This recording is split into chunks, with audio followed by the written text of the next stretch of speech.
Yo les copains, aujourd'hui, innovation, on est debout, toujours la banane comme bien d'autres. J'espère que ces posters vous plaît, voilà, ça sera comme ça dans les intros. On est là pour Ishiman Koji, aujourd'hui un unboxing, la suite de la Ishiman Koji Battle for Space. On avait fait le Gohan, maintenant on enchaîne avec tout simplement le Sangoku, voilà, en train de faire sa pause face à vous. Donc, pour ne pas changer, on se fait le tour de la boîte ensemble. Donc, nous avons Dragon Ball Z à la licence, nous avons Master Lies, nous avons Bandai Namco, vous avez la lettre D, vous avez Ishiman Koji. Ishiman Koji, qu'est-ce que c'est de l'opie japonaise, vous mettez 700-800 yens à peu près. Si vous chopez la lettre D, voilà, vous repartez avec ce magnifique Sangoku. Il y a des Ishiman Koji en France, donc n'hésitez pas à les checker dans les magasins partenaires, même si c'est un peu plus cher, c'est toujours amusant. Le Sangoku entouré de son aura magnifique, en train de faire sa pose mythique. Le même Sangoku du coup, mais de profil, Sangoku version terne, et nous avons à l'arrière un résumé avec les informations au cas où vous avez un souci pour renvoyer la figurine à Monai, mais ça ce n'est possible que si vous êtes au Japon. Voilà, on a fait le tour de la boîte et maintenant on va se faire le déballage. La figurine m'a coûté 3500 yens, donc c'est à mon prix. Hop, on va se faire le petit scratch comme d'habitude. On va y aller délicatement parce que, encore une fois, cette figurine ne m'appartient pas. Je l'ai acheté pour un ami qui m'a gentiment permis de l'unboxer sur la chaîne. Vous aurez du coup un avis totalement neutre et déconnecté sur la figurine.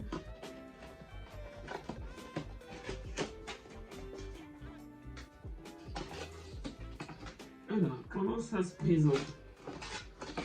Oh, et bien, vous voyez, il s'agit encore une fois d'un plastique transparent. Pour ceux qui veulent apporter la figurine, c'est pas mal. Par contre, pour ranger, c'est un peu compliqué parce que le désavantage, c'est qu'on ne peut pas plier le plastique proprement. Mais bon, voilà, c'est un choix. Comme vous pouvez le voir, la figurine est en un seul bloc, donc c'est vraiment bien. Vous avez une et deux parties. D'abord, il y a du scotch. Incroyable. Franchement, c'est parti pour la suite de la vidéo. Du coup, on va s'attarder tout d'abord sur la posture. Mais avant ça, on va vérifier si la figurine tient debout, toute seule, sans le socle. Oui, elle tient debout, c'est super, donc vous n'aurez pas besoin de ce socle-là, mais au Japon, tremblement de terre oblige, je suis obligé de le mettre à chaque fois, donc voilà, c'est embêtant, mais pas le choix. Donc elle tient toute seule, parce que comme vous pouvez le voir, en fait, il y a des petits souliers transparents, donc il est légèrement en lévitation, j'ai envie de dire. Et bah c'est super quoi, c'est super, pas besoin de beaucoup de place finalement. La posture iconique, si je puis dire, de Sangoku, voilà, en train de faire ses adieux à bout. Franchement, une réussite incroyable, franchement j'en attendais rien. Et elle déboîte quoi, la posture est nickel. Le coup de mettre les canonnettes transparentes donne une espèce de dynamisme, je trouve. Donc c'est vraiment cool. Voilà, on peut même la mettre dans ce sens-là si vous voulez, c'est vraiment sympa. Non, rien à dire au niveau posture, c'est très cool. Non, vraiment rien à regretter sur la pose. Très cool. Même le dos est vraiment cool. Franchement, incroyable. C'est parti maintenant pour le paint du coup. On va se pencher plus en détail sur les couleurs de la figurine. Comme vous pouvez le voir, hop, on ajuste la caméra. Hop là. Comme vous pouvez le voir, on part sur du jaune clair au niveau des cheveux. Donc il y a quand même des nuances, ça part sur un jaune légèrement foncé à la base, donc très cool encore une fois. Vous avez aucune nuance sur la peau, c'est un peu dommage au niveau du visage et du torse. Vous avez les yeux bleus vraiment bien détaillés pour le coup. Voilà, aucune bavure à noter. Teinte légèrement brillante sur le bras, c'est pas trop dérangeant. Je pense qu'ils ont fait ce choix par rapport à la scène, sachant qu'il tend le bras vers de l'énergie, tout simplement. Hein, il envoie son attaque. Les bandages un peu trop simplistes, la couleur méritait peut-être un travail un peu plus approfondi. Au niveau du dos, il a les vêtements déchirés, on a du bleu clair, on a du bleu foncé, on a un aspect brillant également. Je sais pas si ça rend bien la caméra, mais c'est pas trop dérangeant, je trouve. Vraiment cool. On a la toute séparation quand même au niveau du torse, au niveau du tronc. Donc à mon avis c'est en plusieurs morceaux, donc c'est cool. Le dos il est travaillé comme le devant, voilà. Maintenant Bandai se simplifier et zapper le dos tout simplement. Donc là comme vous pouvez le voir, il y a des nuances, c'est cool, vraiment cool. Donc vous pourriez mettre la figurine de dos, ça matchera quand même. Au niveau du oubli, donc la ceinture, comme les bracelets, vraiment simple, j'ai envie de dire, ça fait un peu cash par rapport au reste de la figurine, c'est un chouïa dommage. Au niveau du pantalon, du coup, on a du orange clair, on a du orange foncé, c'est vraiment cool, franchement. Rien à dire, on a des petits stries, mais ça j'en reviendrai après quand on sera sur la modélisation. Vraiment, ils ont travaillé les vêtements de manière remarquable, je trouve. Ça fait plaisir à voir en 2024. Au niveau des chaussures, un peu neutre, mais ça se voit pas tant parce qu'il y a un aspect brillant, il n'y a pas sur les bracelets, du coup ça rend bien. On a la petite cordelette, voilà, finement détaillée également, ça fait plaisir à voir. Vraiment cool. L'Iver Paint, c'est franchement une réussite, je trouve. Rien à dire. Quelques défauts, notamment au niveau des bracelets et de la ceinture, vous l'aurez compris. Mais globalement, ça reste très cool. Et je mettrai la note de 5,5 sur 10, vraiment cool. Niveau peinture, ils se sont fait chier et ça fait plaisir. On va se pencher sur le screen du visage du coup, et en premier lieu, celui des cheveux. J'avais un peu peur qu'il y ait un aspect banane, et il n'en est rien. Franchement, c'est finement détaillé. Voilà, on a des traits anguleux. C'est très années 90, je trouve. Vraiment joli à voir, du coup. Aucun défaut à ce niveau-là.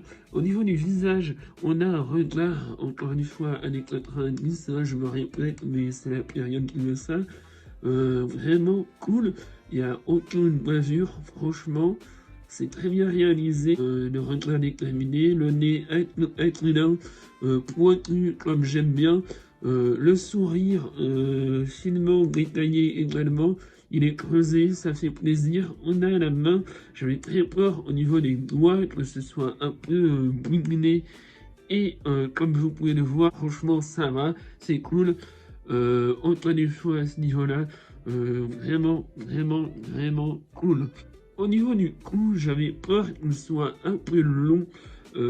Mais ça le fait. On a aucune jointure entre le visage et le cou apparente, ça fait plaisir. On passe au niveau du torse, encore une fois, très bonne surprise à ce niveau-là. On a des petites égratignures très plaisantes ici. On a des dégâts sur les vêtements, ça fait extrêmement bien. Franchement, c'est très bien réalisé. On a des déchirures au niveau des épaules aussi. Décidément, franchement, le gros coup, il a ramassé. C'est presque dommage qu'il n'y ait aucune égratignure au niveau des bras. Ça fait une transition parfaite pour parler des bras, justement. Vraiment, j'adore. Les angles sont... les muscles sont très anguleux, encore une fois. Je me répète assez souvent, j'ai essayé de varier mon vocabulaire. On sent que le Goku, il est allé à la salle, quoi. Il a poussé et c'est très joli à voir, franchement. Rien à dire au niveau des bras. La main droite, si je me trompe pas. Aucun défaut à ce niveau-là également, ça fait plaisir. Voilà, on voit les tendons juste là qui font juste jointure. Ça ne veut absolument rien dire, mais j'espère que vous avez compris mes propos. Rien à dire, ça fait plaisir.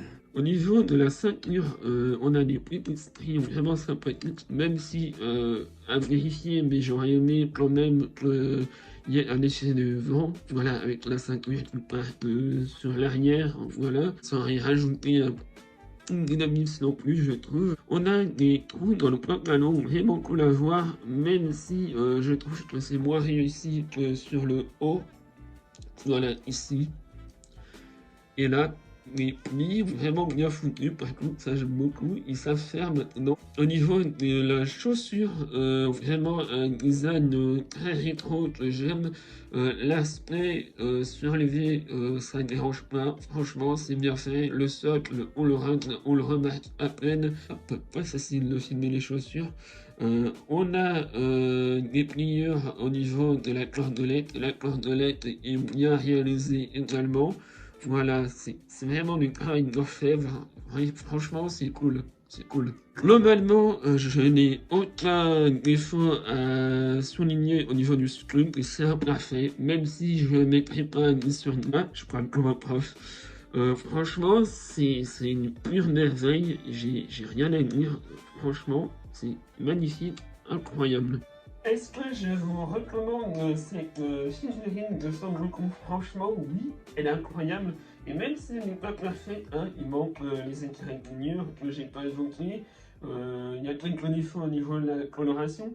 Même si elle n'est pas parfaite, elle vaut largement son prix. Hein. Je tiens à le rappeler que je l'ai chopé à 3500 yens. Donc c'est à peu près 20-25 euros dans ces eaux-là.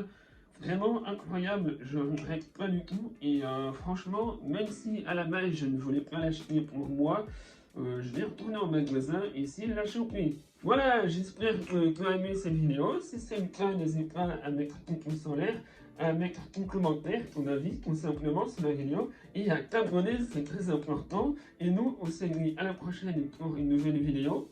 Tchuss!